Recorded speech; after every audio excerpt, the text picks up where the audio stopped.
My next guest, his job description includes overseeing about 31,000 police officers, working closely with Mayor Giuliani, often going head-to-head with the New York City crisis of the day. Some say tough talking, some say outspoken, some say too outspoken, some say doing a great job. Crime is down 15% since he took the helm a little over a year ago, in the largest police force in the country. I'm happy to welcome Commissioner William Bratton from Boston. From Boston. How have you been accepted by New Yorkers with the New York accent and you with the Boston accent? Are they getting heat? Fortunately, New Yorkers love a Boston accent. Evidently, they do, really. It sounds good to their ears, and it was my claim to fame when I was here with Transit, and it's still holding up. I have to go back to Boston once in a while to get it refreshed. Get it back, get it freshed up, yeah. I got to make a sexist remark first. You got the best-looking wife of any police commissioner in America. I don't think you disagree with that. She's going to love you for that, and I love you for that. She's terrific. And she's a lawyer, right? She's also one of the smartest women you could I was going to say, across. she advises you on law. She's a lawyer and does. People don't realize. They see her in the pictures. So they think she's a movie star, and she's really a lawyer and advisor, right? She does a lot of TV, and particularly in the O.J. case, and she is one of my closest confidants. She is one hell of a smart woman, apart from being extraordinarily beautiful. I didn't mean that. I know I'm going to get heat when I get off the ugly curse. I bring up she's good-looking, but I got some good-looking women on my staff here, but they also are very smart. You know, they can't just get by and it looks like I do. She's also the one that keeps my ego in control. Does she? She sticks a pin in there that every once in a while. Well, that's funny. Yes, a woman goes and gets one of those things out of one of those machines, and she reads it. Her husband gets the thing, and it says, "You're handsome, you're gorgeous, you're intelligent, you're wonderful, and you have a great career ahead of you." And then she hands it to her husband and says, "They got your weight wrong, too." That's her job, and you're laughing. You were a very cocky guy when you were young, right? Still am. Still are? Does it hurt you some? It does. That I don't know that the media in particular really. They blow it up, and I don't know that they quite know how to take me. The comment you made earlier. I like to think of myself as honest. What you see is what you get. Right. Whether you like it or not, that's really up to yourself. But I think in the business I've developed a reputation for honesty. I don't try to shade things, and that's how I prefer to be known. There's a headline, "Top Cop Has Big Mouth." That's New York Newsday, very liberal paper. So you have to take that with a grain of salt because they are a very liberal paper. Let's face it. I mean, we know Newsday and I have had a few. Yeah, well, if you read Newsday, you know you're reading basically a very left-wing liberal rag. But it's important here in New York to get a balance. I like to make sure that with all the Republicans taking over Congress that the liberals have a point of view, and it's there in Long Island Newsday. So they don't like you. Do the other press like you? Are they getting used to you, or how are they adjusting to you? Well, by and large, I think I get along very well with the press. I'm comfortable dealing with them. If you're not, New York is not the city to be located in. There's no city in America that makes it as easy as New York does for the press. Whether it's Mayor Giuliani, who every day, he's probably the only big city mayor in America, that every day the press walks into the Blue Room and he's there. Same for myself. I have 13 reporters that are housed in one police plaza. There's no police chief in America that is so readily accessible. If you are not comfortable dealing with them, if you're the type that wants to keep everything to yourself, you're not going to survive in New York. They'll eat you up in a second. You know, it's well known by some people that Rudy is a personal friend of mine, so I'm going to, but he's a great mayor. I mean, the guy is doing a great job. I know that my Republican friends get all mad because he just think what he could do with some money. If he had some money, huh? Yeah, but, you know, he sounds like he's doing the right things. He's trying to make some cuts. Now, that's very tough to do in a big city, as you know. Have they cut the police budget yet? I know they were holding off on doing that. We have the October plan, which goes back to October '94. We took a $63 million cut in my budget, which translated into reduction in civilian workforce, overtime modifications, delays in equipment, delays in hiring of police recruits, which is particularly problematic. What's the weapon of the day out on the street for a police officer today?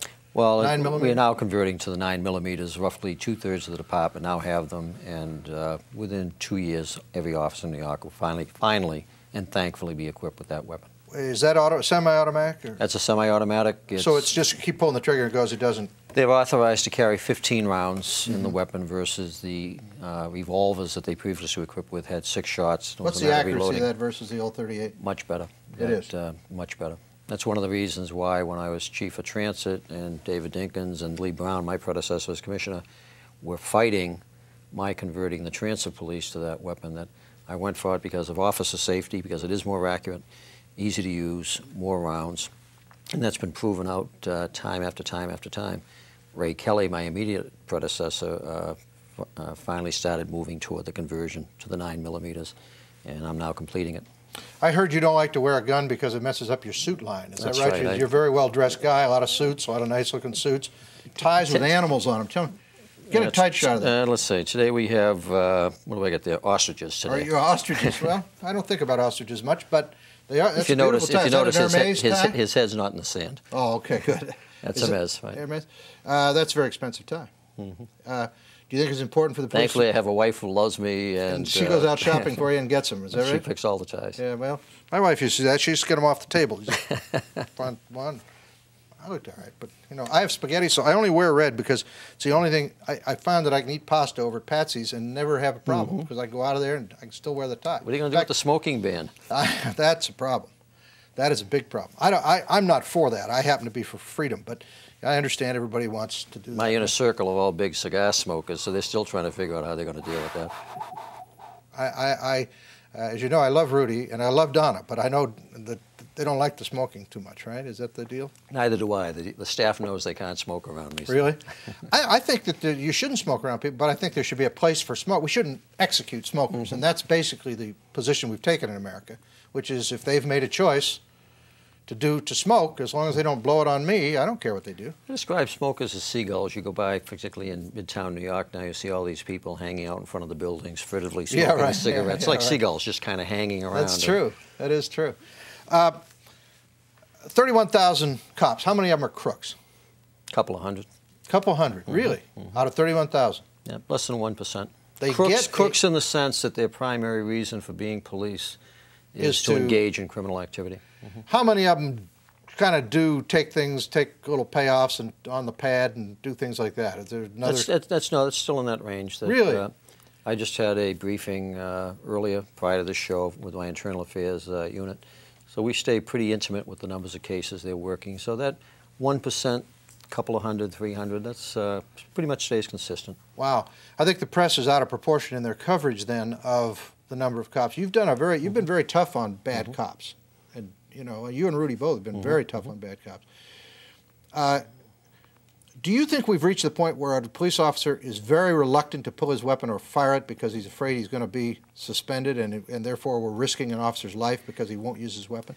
No, what we try to encourage an officer to do is think, and even in crises, to think. I've been engaged in several instances in my career where I've had to have the weapon out and had to make conscious shoot, don't shoot decisions. And in those instances, the training kicked in terms of can I, should I. What we try to do with our officers is literally train them to make those split-second decisions and look at them very closely when they do make the decision and see if there's a conscious action taken, a mistake made. It is a very difficult job being a police officer, particularly in a major city like New York today. Well, I couldn't possibly do it. I would have killed several hundred people by now. I mean, well, there's a lot of dangerous people out there, and the first time somebody reaches in his coat, What is not known is that just how many instances when our officers are fired upon, not that it's not known, but it's not appreciated, the number of instances in which they don't return fire, when there is provocation, when there is justification, that they do because of their training, that because of their consciousness of the issue of taking a life, hesitate, if you will, just that second to effectuate the arrest. And by and large, I think New York cops do a great job in their use of force, a great job, and I have to review every one of these instances, and it is not appreciated that just 31,000 cops making 300,000 arrests a year, the number of people killed by us versus the number of assaults upon us, there's no comparison, if you will.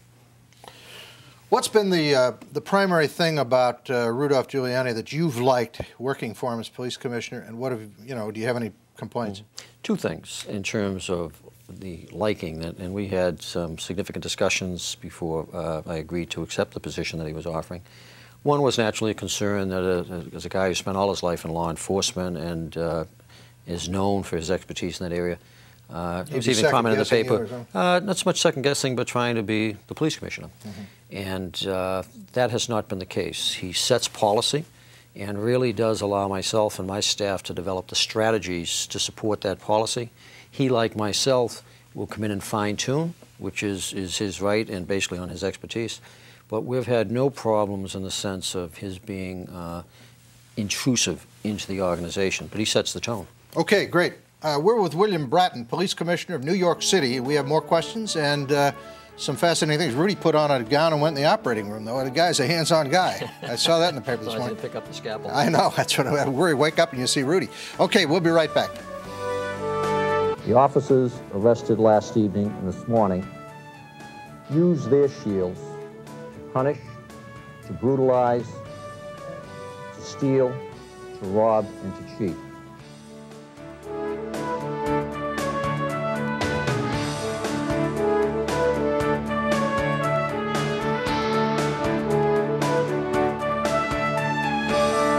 Talking with New York City Police Commissioner William Bratton. Are you a good dancer? I read that you and your wife went out dancing. Actually, she's good at getting her feet out of my way. She makes me look She's a good dancer, and you're just out there moving around. Huh? Did you try to stop some of the parades in New York? I always had this dream that what you ought to do is, on some weekend, anybody who doesn't want to be in a parade should go out of the city, and you have everybody who wants to dress up, the Irish, the Hindus, the Lithuanians, whoever wants to be in go parade at the same time. And have them take the entire weekend, pay all the cops overtime, put all 31,000 if you have to for one weekend in there, and it would save about $30 million of having a parade every week. Is that true? Actually, what we're doing is one of the things that makes the city so great. There's always something happening, but at times it does tend to inconvenience a lot of other people. The issue we raised is that I'm constantly under attack from the city council. Why don't you cut down the number of cops on parades? What do you need cops to put up the wooden barriers that we put along the parade route? So I have no problem with the cops out there. I think you need them out there when there are crowds. The problem is, don't we have too many parades and too many crowds? Well, the point we're making, and we've pushed it back to the council, and they're squealing a little bit right now, is that let's cut the size, if you would, the length of the parade. Once you get above 72nd Street, particularly on Fifth Avenue parades, there's nobody there. You've got the very well-to-do on the right-hand side, and you've got the zoo and the Central Park on the left. There's nobody there, yet we run up to 86th Street. We can save easily several millions of dollars a year by just cutting those routes, but there's a lot of opposition to that. The recently arrived ethnic groups that now have their parades, they want the same thing that the Irish and the Italians and the blacks had for all these years. There's also the problem with the multiplication of parades. We have, I think, 3 or 4 major Puerto Rican Day parades. We now have a Columbus Day parade and a Hispanic parade. It's an issue that needs to be controlled. Multiculturalism is very expensive. Very expensive, but it brings some vibrancy to the city. But couldn't we combine them? I agree with everybody's right to demonstrate, wear whatever they want to wear, do whatever they want to do. But I just think that at a certain point it paralyzes the city, and I also think we ought to, if a president's popularity rating goes below 46%, he should not be allowed in New York City. There's no use. There's no use tying up the traffic for a bozo we don't like. Well, if the guy's up over 50%, he ought to be able to come in, do a little shopping. It's all right. But we've cut back significantly on that type of security. I really have to be careful on parades because this year we intend to have the biggest and best police parade ever in the history of the country. This is the 150th anniversary of the NYPD. 1995. It's the 100th anniversary of Teddy Roosevelt as president of the Board of Commissioners, and we're preparing a year-long series of events to be capped in October 6th, which coincidentally is my birthday, so it'll be the biggest birthday party. We're literally hoping to have tens of thousands of cops from all over this country marching up the Canyon of Heroes, ticker tape parade, celebrating the 150th, and it will be to take a line from the Gulf War, the mother of all parades. So I have to tread carefully on parades, but it'll all be privately funded if we are able to pull it off. Is that right? What is your biggest challenge as commissioner? Biggest challenge at this juncture is to try and reduce the fear. It's the mayor's biggest challenge, and by extension as his police commissioner, to reduce the fear of crime. Just when you guys are doing well and your statistics come out, they kill 6 people in an apartment over there. That was a bad timing day, huh? Except New York's a funny city. As soon as people had the inkling and the subsequent confirmation that it involved drugs, that's anything that involves people killing each other over drugs, the public literally shuts it out as a separate kind of a murder. Versus if it was... a lot of innocent people got killed in that, though, right? In the circumstance, but the public mind literally shuts it off. That versus the person that's killed in the random shooting on the street, the those half a dozen that we have each year that just send fear throughout the whole community. Trying to reduce the fear. And to reduce the fear, it's going to take a couple more years of the consistent push that we're making on knocking down the crime numbers. Subway crime now is down 50%. 4 years ago, it was going up 25% a year. Fear level is down a lot. Ridership is up over there. Similarly, in the city, we need a second year of double-digit crime declines for people to understand that the cops are here, there's enough of us to have an impact, and that your chances of being the victim of a personal crime, robbery, etc., are significantly diminished. So that's the biggest challenge. Is there less of a chance of getting injured out there today than before? Oh, significantly so. Last year... Did you put more cops on the street and less pushing paper, or were you able to do that, or what? Well, both the mayor and I, and he's already credited the Dinkins administration with this, that the hiring that began under Safe Streets, that a tremendous political miscalculation on Dinkins' part, all the cops that were hired came in after Mayor Giuliani and I were in office. So this year I got 5,000 extra cops who are out in the street. They're not sitting behind a desk Basically somewhere. because Dinkins had started the program. Started the program, but most of the soft money for the social programs was spent in the first 2 years, but the hiring of cops, which is what everybody associated with Safe Streets, didn't happen until 1994. So we had a tremendous impetus with those, but it's how you use those cops, and the way we're using them is to say, go out and be cops. Don't walk by the drug dealers, don't walk by the public urination, don't walk by the aggressive panhandling, don't drive by the squeegee pest.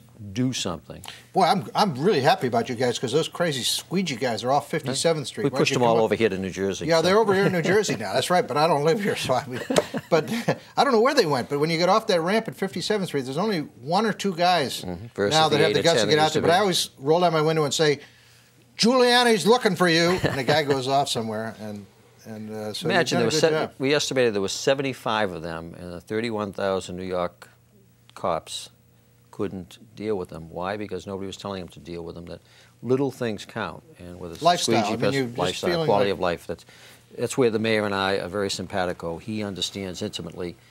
You're never going to solve the hard crime unless you really deal effectively with the softer crime, the quality of life. You need to work on both at the same time. Otherwise, it's just not going to happen. Drugs worse or better in New York? I think they're less than they were. I really believe that in the sense of, but it fluctuates in a sense of heroin's coming back up again. Crack cocaine seems to be subsiding in terms of its expansion capability. It's still the one that's fueling most of the crazy drug-related crime that we have. The murder of those 6 people was around proceeds from the sale of crack cocaine. So we have to still be concerned with that. But even in that area, that we've got some new exciting strategies we put in place last year that we're going to expand on. There's a lot happening there. Okay, we've got some more questions for Commissioner Bratton, and we'll be right back after these messages.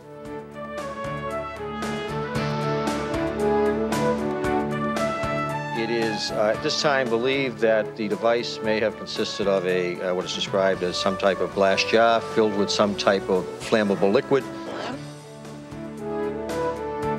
Crime has been a hot political issue, used too often to divide us, while the system makes excuses for not punishing criminals and doing the job.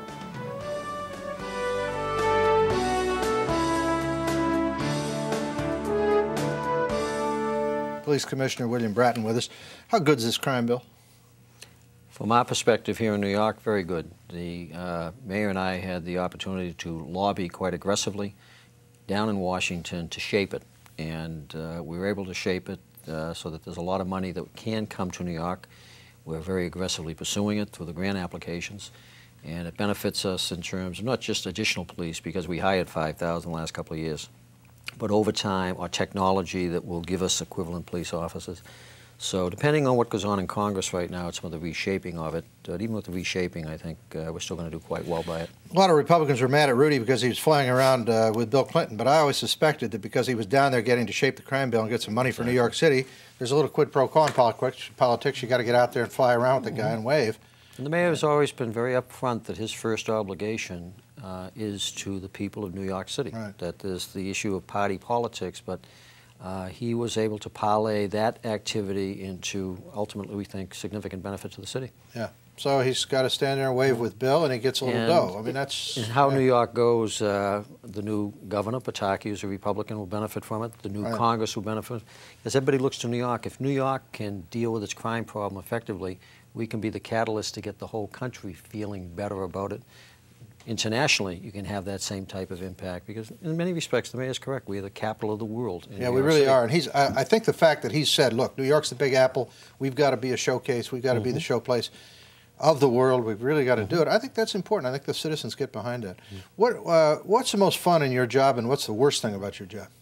Everything about the job is fun. The mayor and I have a little tug of war as who has the best job. I think I do, because I'm more specifically focused on an issue that I love in terms of I've spent all my life on it. He, by the nature of the mayor's position, he's focused on a lot of issues, many of which he'd probably just soon not be dealing with. How many of you, who has to go to the most black tie dinners? I always see that's the worst job, the guy, because getting a tux on, it's impossible to get a tux on without a woman. Did you know that? Whoever decided that. Actually, it's interesting you mention that, because last night I was at wit's end trying to get cufflinks on and couldn't get them on. And no, I keep two tuxes. I keep one in the office and one at the apartment, because tuxes were designed by women to make sure that they were if everything else failed, they would be necessary for that. There's no way a man can get a tux on without a woman. I'm at 3 of those functions this week. Is that right? Last night, tomorrow night, and Friday. 3 nights this week at Black Tie Affairs. I've been known to stop strange women on the street and say, "Would you help me with my tie and my cuff?" I can't get them on. I mean, it's really a disaster. You guys are doing a terrific job, and despite what Long Island Newsday or whatever that paper is, Los Angeles Newsday. Yes, Los Angeles Newsday. That's right. It's a Los Angeles paper pretending to be a New York paper. I forgot about that. And they're not crazy about cops. I mean, they've always sort of, they miss the point as to who the real victim is sometimes in stories. But there are some good journalists there. They just need to be educated. Over time, they'll come along. So we keep hoping that they will. But I think you and the mayor, and I rarely go this far out front, and I've been open about the fact that the mayor's a friend of mine, but I've been very pleased with the work you guys have done. I think you guys are doing a terrific job. Hang tough. Don't take any crap from the press. Tell them what you think. Keep doing it. You're going to be fine, because the crime rate's going down. You guys are doing a great job. I appreciate you coming on my show. Pleasure being here. Okay. Thank you.